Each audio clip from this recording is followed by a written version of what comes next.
My name is Jon Malmaud. I'm a grad student with Josh Tenenbaum and Boris Katz, and this is a project with Andre Barbu, who you heard from earlier.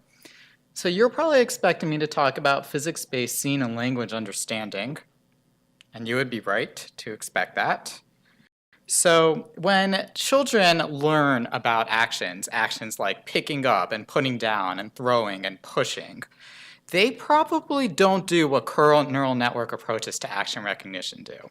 What those approaches do for the task of trying to classify what action is happening in a video is they gather a few YouTube videos that someone has laboriously annotated with what action is happening in them. And then they have a neural network that looks at every pixel in every frame. And it's just naive. It's just a convolutional net that takes in all the frames and they go in a feed-forward direction and it learns the statistical correlation between the contents of the video frames and the action. And I don't think that kids learn what pushing means by viewing millions of videos and learning these subtle statistical correlations. And here are some reasons to think they don't. So if a neural network is trained on videos showing picking up, and it's just trained on videos from YouTube, picking up looks something like this. An object is lying down, I pick it up, and there it goes. It goes straight up. So a neural network is basically going to learn, oh, picking up means that something just moves in the y direction. And that's all picking up is. And it's going to learn that it involves the objects that those scenes actually happen to have. So if all your YouTube videos are people picking up pens, then as soon as something else is being picked up in a different way, the neural network is going to kind of drop off a cliff. While humans have no trouble learning, oh, I see a man picking up a pencil, and my parents tell me that's picking up. So if I see a cat, say, picking up its litter with its jaw in a weird orientation, a kid has no trouble generalizing to that as well. So I want to train a computational model to do the same kind of learning as a child does. And I want the model to be trainable. So for that, I need a data set showing some of these physical actions actually happening. Ground truth. So I could try to laboriously annotate a million YouTube videos, but why not just render some data just as a jumping off point in a simulation? So here's some simulations from Unity, a tool used to make video games, showing some physical interactions happening. So just based on that video, clap if you think the car is heavier than the tennis ball.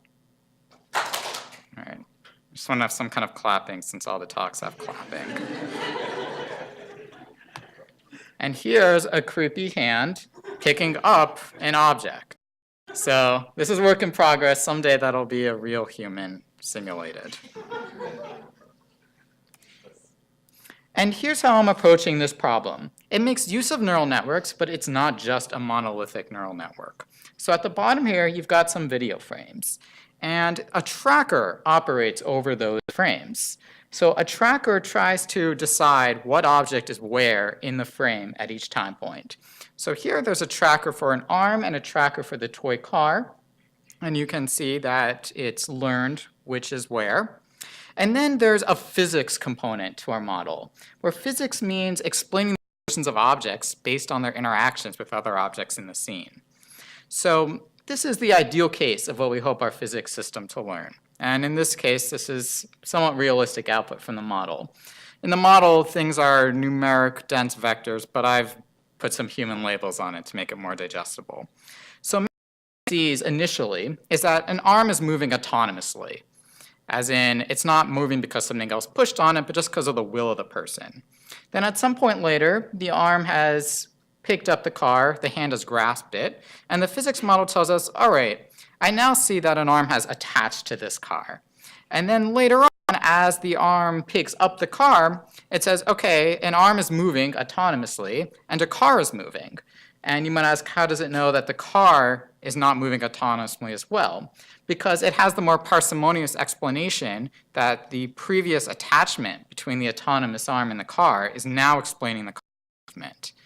So now there is a model for the action at the top layer, in this case pickup, and pickup sees the output of this physics layer, and it can judge that, okay, this action is indeed picking up based on the raw physics of the scene, because we know picking up involves something autonomous attaching to something else, and then moving it so that the autonomous agent is now supporting it instead of the original table. And what's nice about this is you can learn pick up on a scene like this, and it's going to have no trouble generalizing to a radically different camera viewpoint, a different kind of agent like the parent cat picking up its litter, because the core physics of the scene are still the same. And we've seen some impressive preliminary results, just in terms of the ability to generalize very succinctly from a small amount of data compared to a neural network action classifier. So that's what we have now. Clap if you enjoyed this talk. Just once. Just wanted once.